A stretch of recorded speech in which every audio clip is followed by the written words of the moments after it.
Welcome everyone, it is time for DFC Season 2. We've got some exciting fighters this season, all competing for a high-end gaming laptop.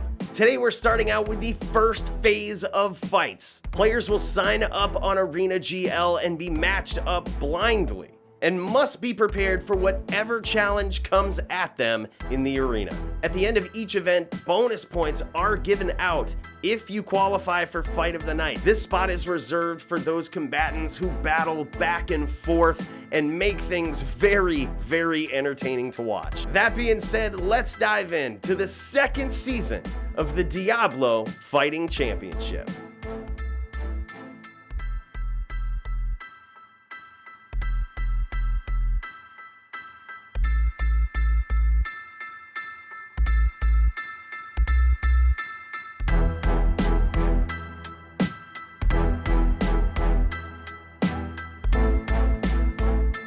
All right, man, I'm pumped. I'm ready. Are you guys ready? Are you guys ready for the first match of DFC Season 2? I can't even tell you how pumped I am, man. It's been a long time in the making here. Curious to see how this season's going to go, and I'm super excited for everybody that's involved.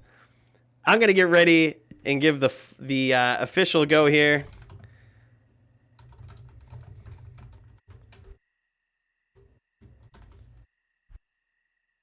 All right, it looks like Wiz is ready, Duke is ready, and here we go. Round 1 of match 1 of DFC Season 2. We have Wiz, who's a very esteemed necromancer, very, very good on this guy, and he's going up against Duke on his newly built, I say newly built, within the last few months, assassin. And man, this thing is nasty. It's a hybrid assassin. He is dueling with what is called a spider assassin. And that is basically where you're going to be relying on traps for a lot of your damage. However, the open wounds, etc. from your build also matter. But it looks like Wiz takes round 1 and gets 1 win under his belt. That's pretty insane. Very GG. He's trying to stun him, get some damage from those traps, and hopefully get a few hits in with Whirlwind to start cutting Wiz open and make him bleed out that life. That's what he wants. He wants to kind of turn this into, you know, a duel at a distance. And right here he goes. Looks like Duke started up with that Mind Blast, but he lost it. He might have lost his name lock there. Oh, and Wiz, very well-placed Bone Spirits. Ooh, nice weapon swapping out of this, but good hits from Duke. Yep, and it looks like you see Wiz's life total slowly draining down right there. That means he got clipped by that open wounds. That's exactly what Granny Sunade or Duke wants. He wants to just touch him with those claws and cut him open, because that's good for damage over time. Ooh, nice timing there from Duke.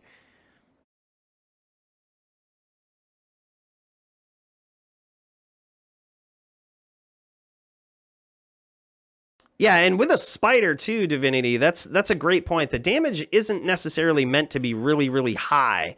With a spider, we're just trying to clip them with the claws and cut them open. As opposed to like a Ghost Sin, for example, whose predominant damage is, you know, from the damage of that Whirlwind, from those claws. Oh, and there it is. 2 wins from Wiz. That was a little closer right there. I'm wondering if Duke will start this season off with his typical nickname of the Comeback King.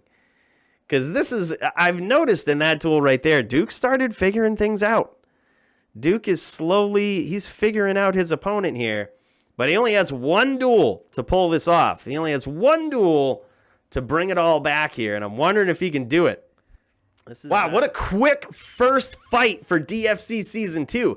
These fights can be very grindy, but we have 2 very aggressive players here who really know what they're doing.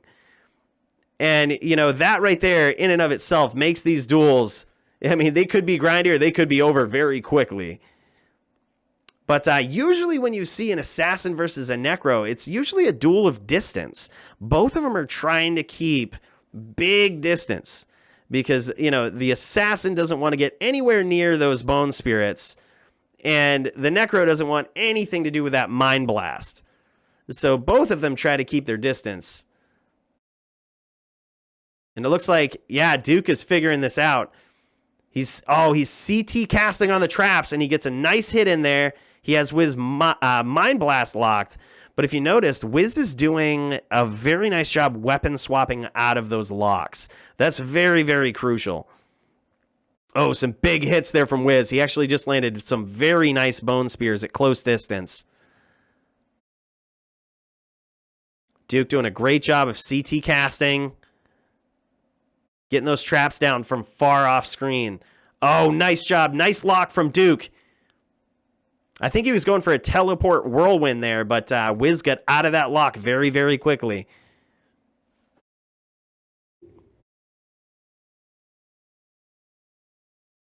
I think there's some merit in that, NYC, for sure. I think when you have a necro hurt, when you have them locked like that, I think there's a lot of merit in being on top of them. But it's also very, very tough, especially when you have somebody who is good at getting out of locks with weapon swap. Because at that point, you know, and Wiz ain't no chump. He's going to fire back at you if you're going to be on top of him like that. He isn't just going to run. And, you know, when you have a necro that's like firing bone spears and bone spirits back at you while weapon swapping out, that is some next level good. Oh, and Duke is in a lot of trouble here. And it is all over. It is all over. Wiz wins the first match of DFC Season 2, but what a good match. It was a 3-0 there, but geez, very well executed on behalf of both players. Nice job, fighters. All the pressure on you for the first match of the season. You guys pull it off. That was insane. Yeah, I mean, I wouldn't let the score speak for the players there. That was very well fought. You could see Duke at the end there really learning like the timing of Wiz. I think if we did 10 more of those duels, I think Duke would have the timing down to the point where he would know when to CT cast the traps. He would know when to stay on top of Wiz. It's just so hard to figure Wiz out. He is a puzzle in and of himself, man. You never know what this guy's going to do. Last season, he surprised us all with a nice Poison Nova hybrid build here, which actually inspired my own build of the same. You never know what you're going to see from this guy. He's very, very creative. So GG, guys. That was awesome. Very good first duel of the season.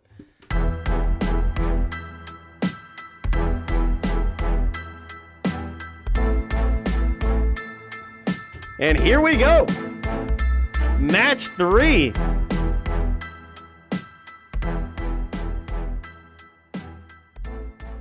All right. So it looks like Rand, he's got his text box up there. Very, very interesting. He's looking like he's trying to find a good angle to get in on Curtain Rod. Oh, there it is, the stomp.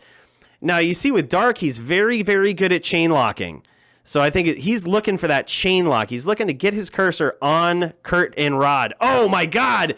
Wow, what a toe-to-toe battle. Round 2. I'm curious to see how Surely Serious will switch up his game plan here. Oh, big stomp very early from Rand. And that was all she wrote. And here we go, round 3. What will Surely Serious do differently here? Looks like he's staying at a distance. He's staying at a distance. And DarkCrop is trying to get that name lock, just trying to hunt his way in, but he's taking a lot of damage for it. Surely Serious doing a great job staying on the outside and throwing that bone spear. And you see him there trying to cut him off. He's trying to figure out his pattern and cut him off with these bone spears. Oh, and there it is, the name lock. And it is all over. It is all over. That's what it takes. I mean, it comes down to that. Once that druid gets that nice name lock, you have to get out of there. You know, usually you can see him pause for just a little bit of time, Every time they do that, you should assume they have a good name lock on you and CT the hell out of there, man.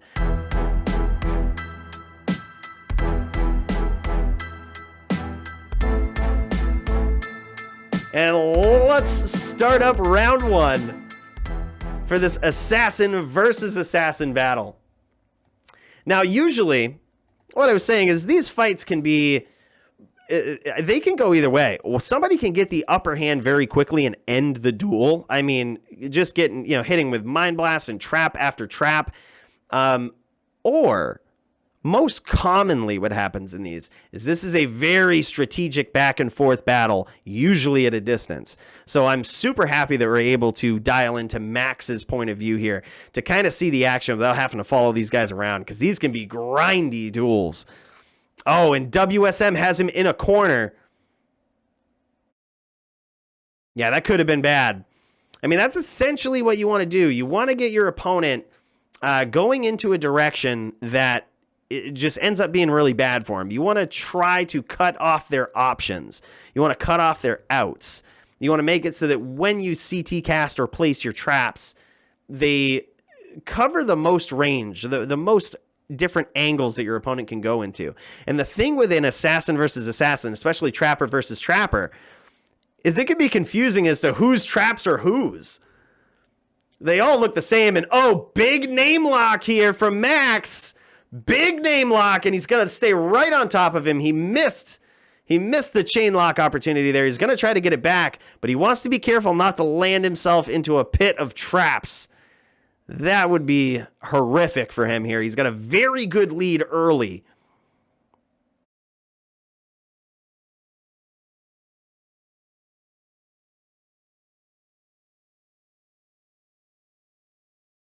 WSM trying to get a good angle here.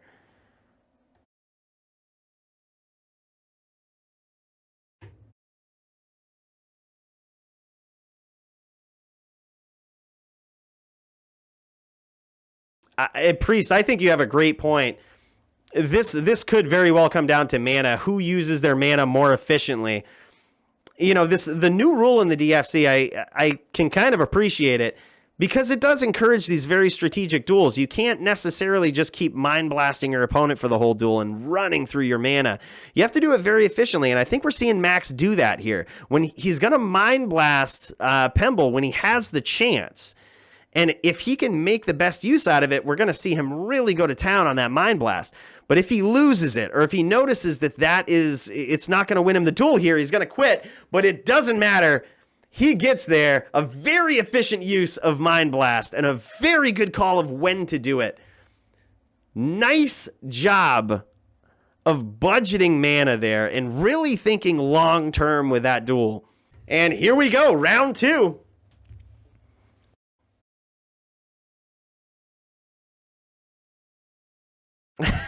Leo, I would be too. Don't worry, I would be too. Sins are probably one of the highest skill cap characters to use. And I honestly don't care what version you're running.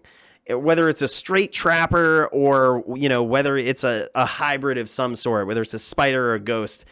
It's so hard. It is so hard to run one efficiently and effectively, man. There's so much you need to do. So many little tricks. Anything from CT tellying, CT casting, to, recognizing what to do when your opponent's weapon swapping out of your Mind Blast, like when to put the pressure on, when not to. Every step of the way with a Sin is just a new challenge if it's a new character for you. So seeing two masterful Sins go at it here is very entertaining.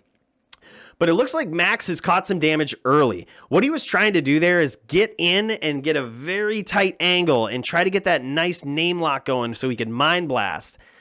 In doing so, though, he ran into a bunch of traps, and it looks like WSM or Pemble had a nice Mind Blast going there. Laid down a few traps and pieced out of there. So this is interesting, too. So it looks like Max has a cast set up here. And Pemble has a dual claw setup. So the dual claw setup is going to do a lot more damage. However, the caster setup here that you see on Max, he has probably Spirit Shield, I'm going to guess, Hodo. he's looking to be able to cast very, very quickly. And he's looking to do that because he knows this is going to come down to Mind Blast. Who can Mind Blast quicker and rock their opponent and get them off their game plan? I think it's a very interesting choice and very, very good to see two different types of assassins go at it. I mean, they're the same class. They're both trappers, but just have a very different way of setting up their character.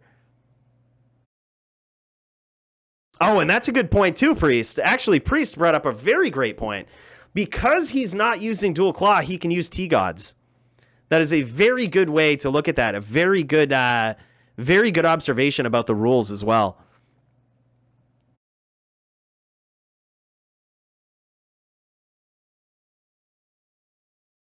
Yeah, that was very good. That might actually be one big reason to go this setup. So the way that, in case anyone was curious, the way that the rules work in the DFC is that Dual Claw assassins are not allowed to stack their res higher than 75%. And that is because weapon block is a thing. You can block any attack in the game. And, you know, it just gets very hard to hit and damage an assassin at that point. So Dual Claws are not allowed to use T-Gods. So the way around that, if you're a trapper, is to use a shield. Then you can actually increase your max resistances here. And I'd be curious. I'm actually very curious to see if that's the approach that he took. I think that's a great point. You know, the only drawback to that is you are not dodging any. You are not blocking any of these traps that are coming at you. You're taking all of them. You know, WSM here, when one of those random lightning sentries comes his way, he has a chance to just completely avoid any damage by it. Take absolutely nothing from it. However, Max doesn't have that option. Max is going to take that hit. It just depends on how big is that roll. How big is that lightning roll? Oh, wow. Close battle. Wow, man. That was insane. By the way, no spirit. Oh, wow. Okay, so he went max block setup. He was prepared for either a spider or ghosts. I thought Whirlwind Sin didn't switch. Let me get close. I love that Max is listening to the stream too. He's just like, oh, I can't wait for this duel to be over so I can explain what's going on.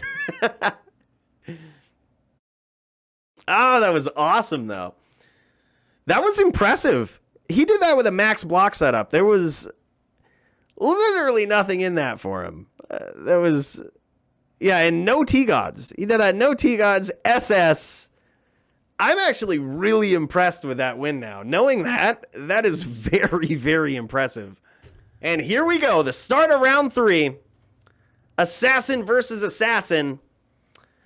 It looks like I didn't get a good look at that. I was busy running my mouth over here, but it looks like Max might have put on an 08 Valk.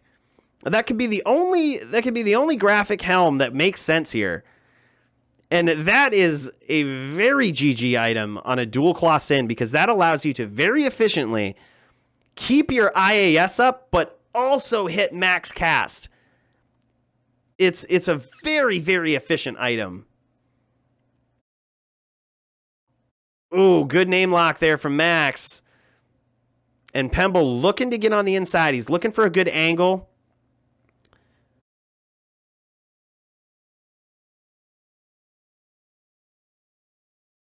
Set some nice traps up there and did a good job of cutting Max off.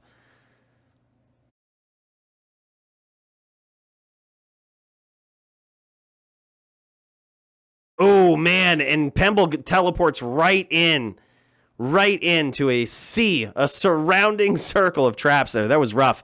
But look at that. That weapon block got him out of there pretty good. He did a great job weapon blocking because he didn't really take much damage from that. Oh, and there it is, the Mind Blast. You see a CT telly out there from Pemble. Very good job escaping that. Max taking a lot of damage.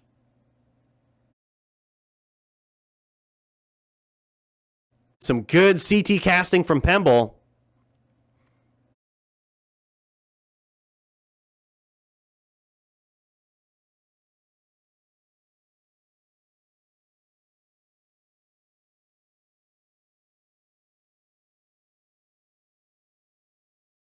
Crider says, I think we all need more DFC in our lives. I sure as hell missed this, man.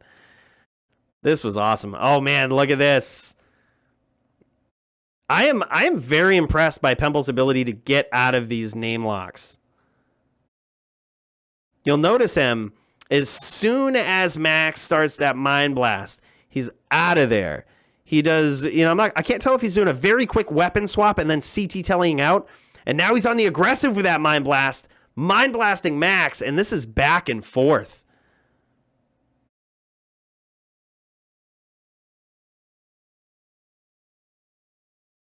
I don't think so. Surely serious. It's or sure I'm sure. I think it all depends. I do see a little bit of choppiness here. I apologize for that, guys. Trust me, it's still better than me following these guys around or trying to.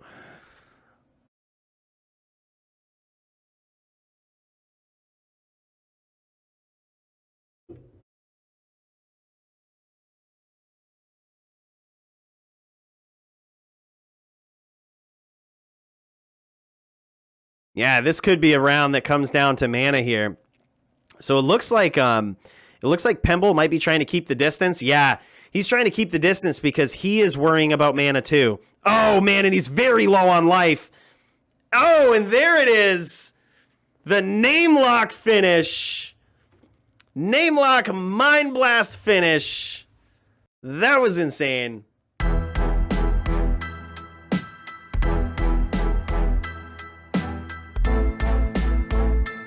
And here we go, round one of the main event tonight. TFC versus Joby.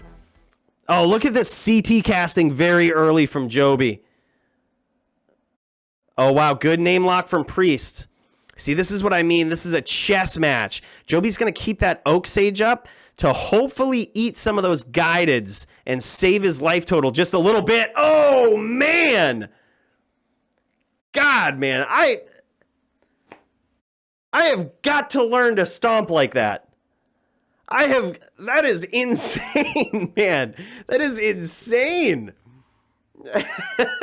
Wow. Every time I try to stomp Priest, it looks like a baby is playing Diablo 2. I can never get it. He's always gone by the time I get there. Oh, man, that was good. I think Joby made reference there. He's like, I got lucky. I don't like to call Joby's style luck at all. However, the conditions were perfect there for a stomp. He just took advantage of it. Priest was right by a puddle. There was very few angles he could have gone. And instead of stomping Priest, he teleported below him. And in the rare event that Priest was not synced there, he was in a world of trouble. And Joby took advantage of that. So I think that was very, very good. And here we go, round two. Wow, man. Oh, look at this. Good hits there from Priest. Gets rid of that Oak Sage. Joby's going to teleport away and recast it. Look at this smooth CT casting, man. That is years of practice on CT casting. Just so fluently bringing up character and skill tree screens. Fluently, not even thinking at all. Like, no thought. It's just muscle memory. It might look a little, seizure-ish when you're looking at it, from our standpoint. But I can appreciate the skill involved in that. And look at TFC Priest doing a very good job weapon swapping, trying to desync himself and get out of the way of Joby. Make Joby continue to guess where he's at. And that poison jab from Priest is actually pretty serious. Joby's putting cleansing on to get that poison off because he knows how serious it is. Yeah, that poison does some serious damage. If you do not pay any mind to that, that will work your life total down.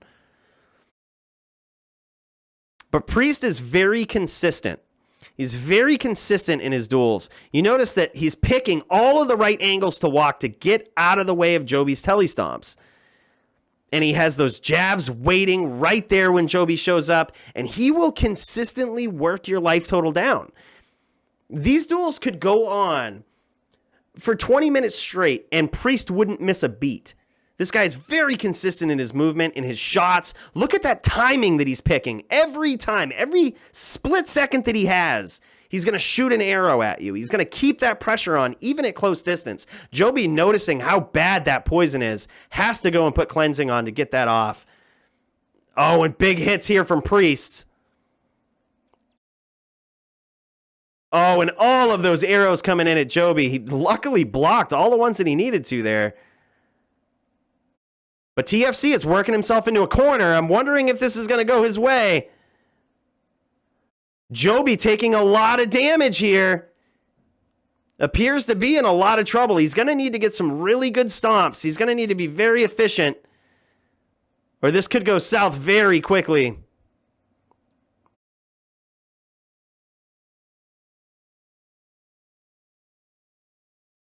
Priest keeping that pressure on. Oh, man! Joby versus PriestValon. Joby keeping that CT up, but he's poisoned here. I can't tell if that was from a jab or if it's from poison damage from an arrow. Looks like it might be from an arrow because it's not as serious as the javelin poison. When Priest hits you with those poison javelins, do not underestimate it. Big shots there from Priest early.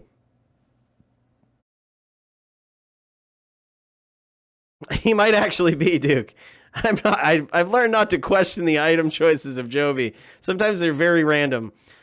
He could also be wearing something for poison length reduced, which is not dead against Priest. Getting hit with those jabs, man, you need something, because it is very serious.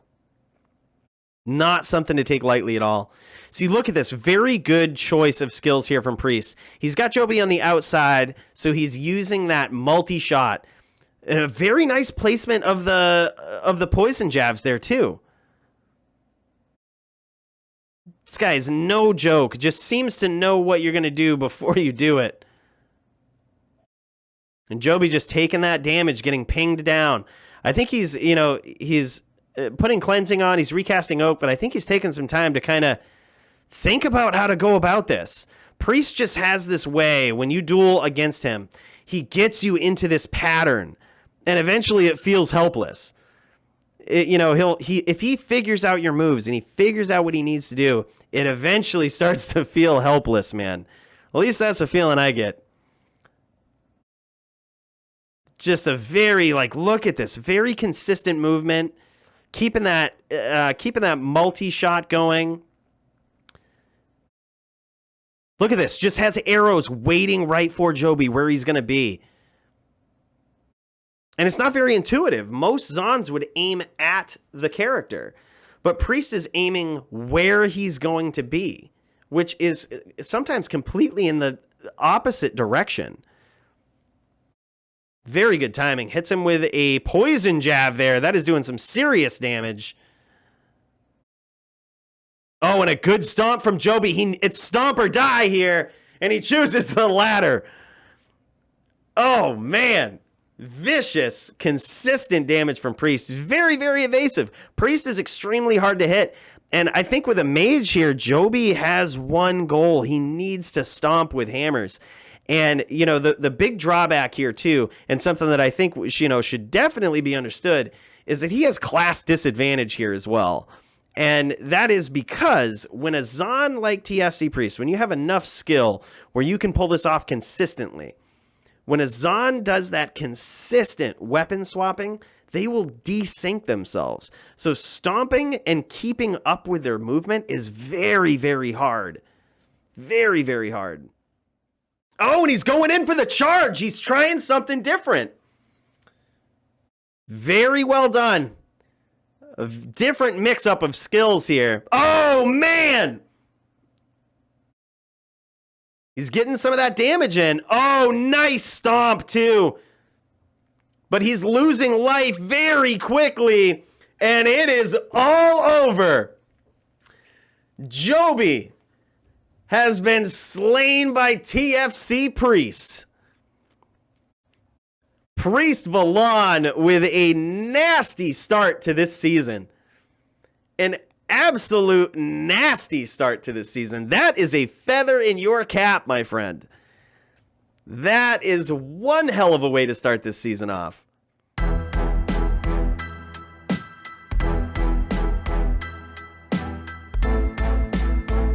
And here we go. Let's try this again. So sureimsure has a hybrids on. Oh, interesting there. I'm not sure if he meant to strafe when MFR got close. Oh, there it is. There's the strafe. MFR takes a lot of damage there. Or it takes a lot of hits, but we don't exactly know how much damage he took. Oh, and here it is. Getting in with that strafe. And now MFR or Jace is really just hitting and moving with that tornado. He's trying to get a tornado landed or in that area and then quickly peace out. But he is in a lot of trouble. He took a lot of damage from that initial strafe. Oh, man, and some more big hits. sureimsure getting in some big damage. Nice job switching up between that and multi-shot. And there it is. sureimsure takes down Jace in round 1. Vicious, man. Vicious. And here we go. Round 2. sureimsure. He's going to try to implement that same game plan. There it is. A nice strafe, but he's caught. Oh, man. I thought he was going to have a nice name lock going there for when MFR tellied away, but MFR might have actually done a CT telly to get out of there. And he's going to stay on him now. sureimsure. He's going to need to have that strafe ready to go as soon as MFR gets close. Oh, wow, dude. Oh, my God. I thought sureimsure was dead. Did anybody else think sureimsure was dead in that duel? I thought that was over. He took some nados very early. Took some nados very early there and was put in a very rough spot. But what a comeback from sureimsure. All right, and it looks like both players are ready, so I'm going to give the word in-game. And here we go, round 3. It is 2-0 right now. sureimsure is up. Oh, big hits there, and it looks like MFR now is trying to weapon swap out when he gets in close. He's throwing a tornado and weapon swapping out so that he doesn't get stunned from those hits, but also he doesn't stay in one spot when he's stunned. That's really, really bad when you're getting strafed. MFR going in, closing the distance. Oh, good hits from sureimsure. See, that was a good job of keeping MFR on the outside there because strafe will auto-aim for you. Oh, big hits! You can actually hit a player when they're not on your screen with strafe. It will automatically aim on them. Oh, man, big hits! MFR taking some punishment every time he goes in, but sureimsure is still at a very healthy life total. It might look like he's very low, but he's got 1,000 life, and MFR is extremely low. He is a couple of strafe arrows away from death. Can he pull it off? He does! This is the comeback duel of the night right here. And here we are in round 4. It is 2-1. sureimsure is winning the duel for right now. Oh my gosh, MFR's stuck, and he's going to get name locked. But MFR got out of that. That was close. You have no idea how bad of a situation that was for him. And now he's going back to that game plan that worked for him before. He's throwing tornadoes, getting in and getting out. He can't stick around too long when that strafe is going off. Otherwise, he's just going to take arrow after arrow. And although strafe does 75% of your regular damage, it shoots so many arrows. Oh, and here it is.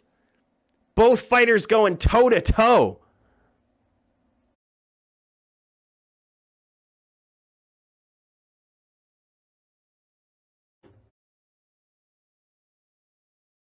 sureimsure at about 1,200 life. MFR in trouble too.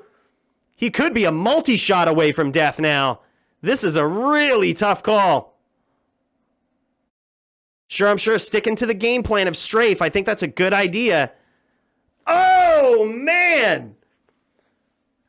Holy. Both fighters on the verge on the verge of death there. And yet another comeback. Yet another comeback from Jace. That was insane. And here we go. Final round. Final round. Who is going to win this epic match?